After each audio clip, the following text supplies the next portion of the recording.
Hi everyone, so I'm sure you've been seeing all my posts about the Elvis epic movie, and the movie's made at when he's like in his peak, so it goes from when he started to when he's in his peak.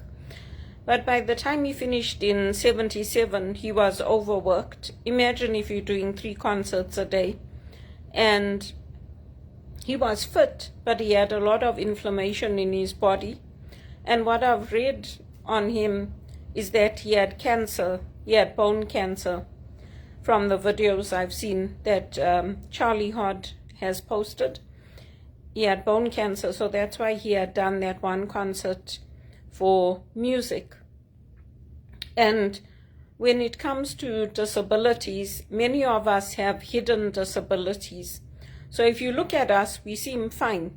You can't tell that somebody's got diabetes or a heart condition or an enlarged heart. You can't tell. People look fine. So you don't really know. And that's also hard when you're working, like if you're working on the phones or if you're working on emails or different things where you can't see people face to face. It's harder for us on the receiving end. It's not just hard for the person that has the disability.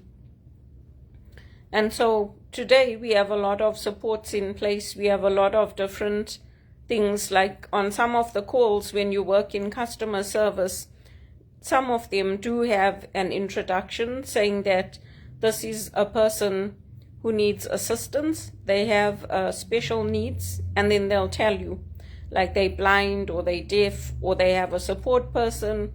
But sometimes it's very hard because you don't know, and it's easy for somebody else to judge because you look fine from the outside. Like I look fine from the outside.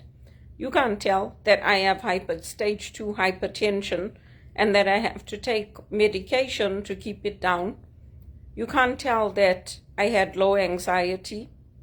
So when we look at the things that people are dealing with today, a lot of it comes from the stress of modern day life. And I'm actually happy to see that, AI and things like that are on the way out. It was a short-lived experiment, and people are not enthralled in it like China. A lot of people are not going to use it.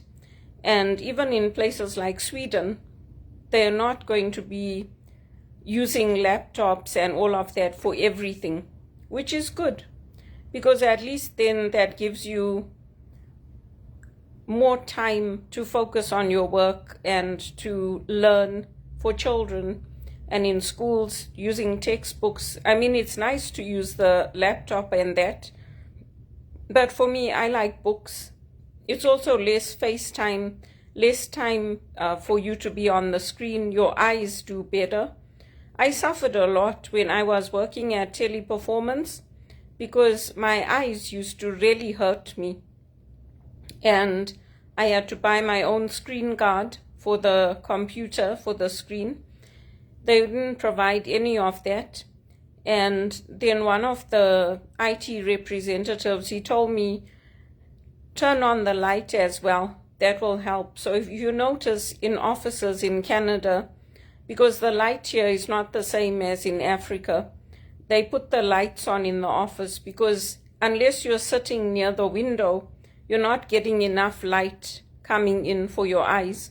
That's why for people like me, we like to go out. Even in the winter time, we like to go out, go for a walk. Even if I just walk up the street and come back, I like to go out just to get that fresh air and to get the light in.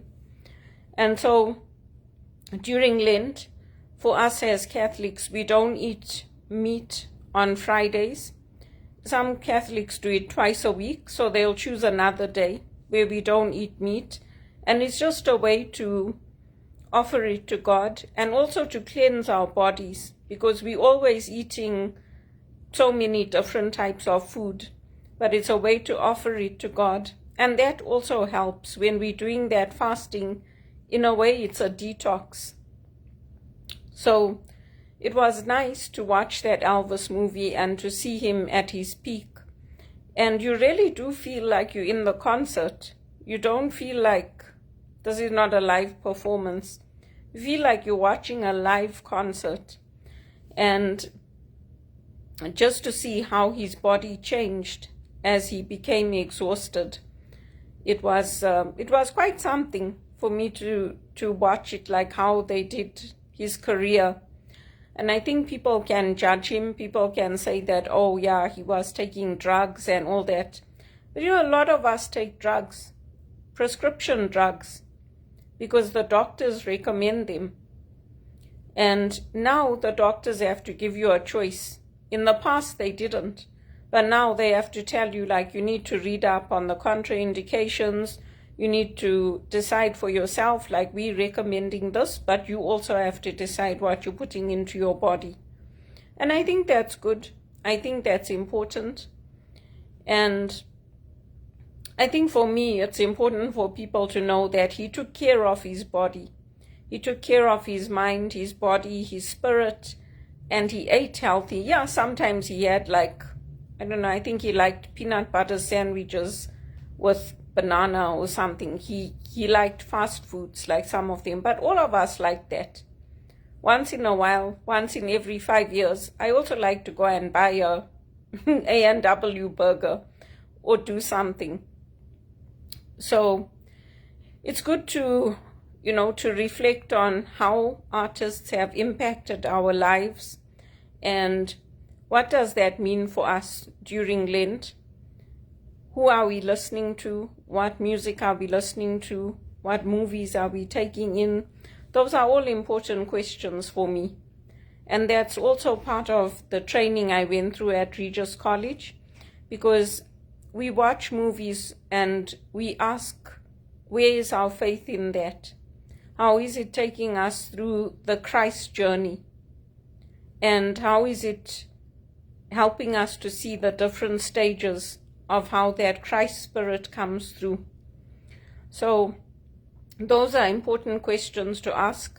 But I think for me, I want people to know that he wasn't like binge eating. And when you see him like putting on weight and all that, sometimes it's also about how your body is processing things. Because I couldn't do that. I couldn't do that kind of work, like 3 concerts a day. And all these concerts were sold out. You get exhausted even doing 1 show a day. You get tired because you have to rehearse, you have to practice, you have to be ready to go onto that stage. And I did it when I was small. From the time I was small, I was performing.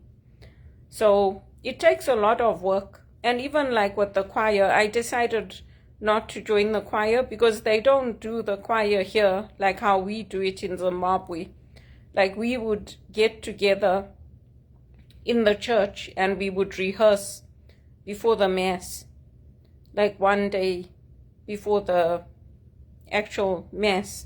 But here they send you the music and then they tell you practice at home, and then you can come to the church and then we'll do a little practice before and then we'll sing. So that was too much for me. I'm like, I don't know half of these songs and I don't know half of what they're singing in Latin and all that.